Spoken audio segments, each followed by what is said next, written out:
क्या आप जानते हैं कुरान पाक की एक सूरत ऐसी भी है जिसे पढ़ने से न सिर्फ रिज्क में बरकत आती है बल्कि गम और परेशानियों के दरवाजे बंद हो जाते हैं।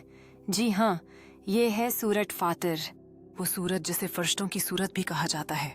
सूरत फातिर कुरान पाक की 35वीं सूरत है जिसमें अल्लाह ताला ने अपनी कुदरत, मखलूक़ात की तख्लीक और अपनी रहमत का ऐसा बयान फरमाया है जो दिल को हिला देता है। नबी करीम ने फरमाया, जो शख्स सूरत फातिर को पढ़े उसके लिए आसमान के दरवाजे खोल दिए जाते हैं और उस पर रहमतों की बारिश नाजिल होती है। तफसीर इब्न कसीर के मुताबिक इस सूरत में अल्लाह ताला ने अपने इनामात का खास जिक्र फरमाया है।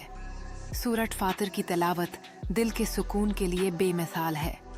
इसके पढ़ने से रिज़्क में वसात आती है, बीमारियों, गमों और वसवसों से हिफाजत होती है। फरिश्ते बंदे के लिए दुआ करते हैं।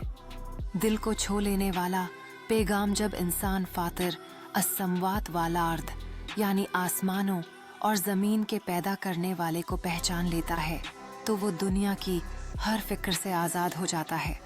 अगर आप चाहते हैं कि अल्लाह की रहमतें आपकी ज़िंदगी में बरसें तो आज ही सूरत फातिर की तिलावत को अपनी रोज़ाना की आदत बना लें और इस वीडियो को शेयर करें ताकि दूसरों तक भी इस सूरत की बरकत पहुँचे।